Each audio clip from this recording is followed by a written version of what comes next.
I'm sorry to be the one to break it to you, but you've been lied to. You've been deceived into believing you are safe.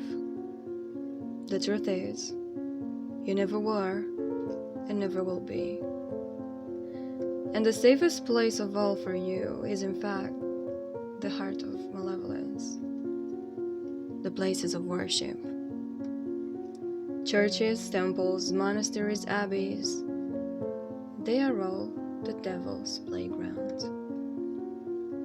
Places like this have been built to keep evil out, and ironically enough, all they ever do is draw it in.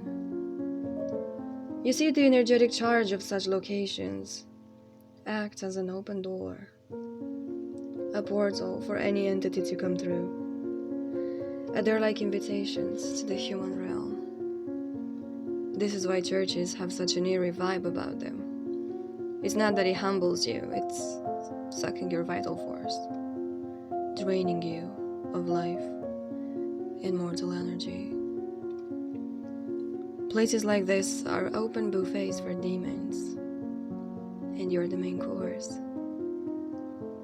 If you are convinced that what I'm telling you is false, that there is no way you'd be unsafe in the house of the Lord, if you're so certain that He will protect you from evil, I dare you to find out for yourself. It is best to try this at night, not for any spiritual reasons such as ghosts are more active after midnight. No, they're always present. You just don't want others to witness what you're about to do. That being said, find an animal that you could easily sacrifice. Choose a big enough one, as the bigger the vessel, the more life energy you will possess, and the more time you will have to get your questions answered. It can be a dog, a cat, a snake, a goat if you want to make things interesting. Anything like that. Just make sure you can bring it in the church, alive. You will also need a knife and some rope. Once you have them, make your way into the church. It's also permitted to choose an abandoned place of worship for this ritual. You won't need to clean up afterwards, so it's going to make things easier for you. To make the sacrifice, it is recommended that you stab the throat of the beast to end it quickly. The messy part, however, is that you need to sever the head and place it on the altar. Next, you are required to hang the body upside down to allow the blood to flow and drip to the ground. This will be your hourglass. And once the first drop of blood falls to the floor, the ritual will have begun.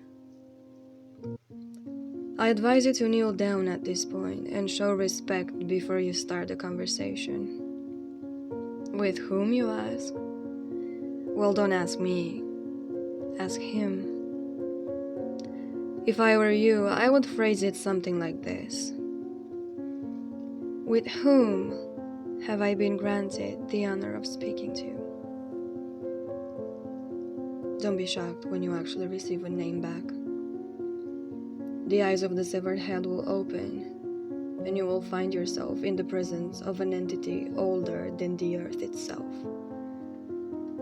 It will give you a name and a title, and you will also be asked to give your name as well. You should reply truthfully to this. Don't worry. It is rare that Lucifer himself chooses to inhabit the sacrificed body, and if he does, you will know. And he will offer you an alternative to giving up your soul. For the other demons, however, knowing their name is an advantage. You can banish them using it. So the mutual introduction at the beginning of the ritual serves as a contract that basically none of you will inflict any harm on the other for the duration of the ritual. And like I said, How long you two have together will depend on how fast the blood leaves the hanged body. In the meantime, you can ask your conversation partner anything about the other side. You can ask about God, angels, and saints. You can ask about the purpose of life, about death, heaven and hell, and the purgatory. The purgatory one I find to be particularly fascinating. The demon will answer all of your questions to the best of his ability. However, do not overstep your boundaries and remember to be respectful at all times. You are, after all, engaged with a multidimensional being older than humanity that could end you in seconds if provoked.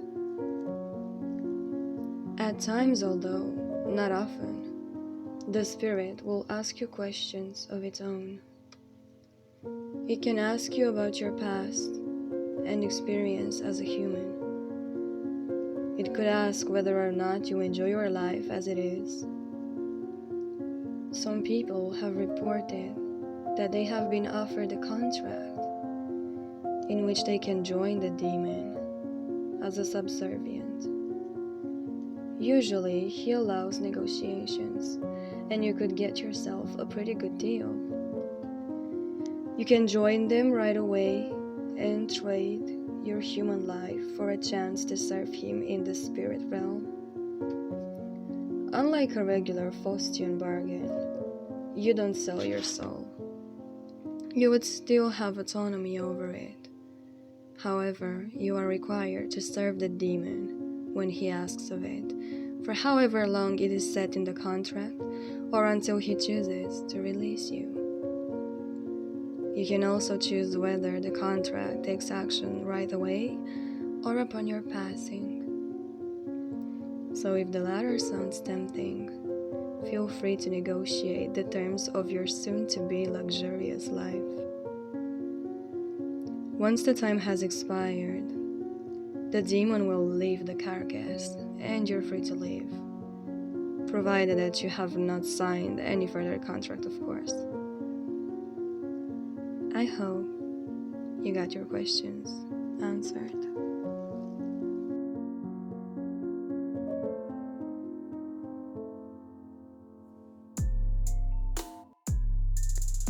Hello, my little ghost. If you enjoyed tonight's story, please consider liking and subscribing and let me know in the comments below what your biggest fear is.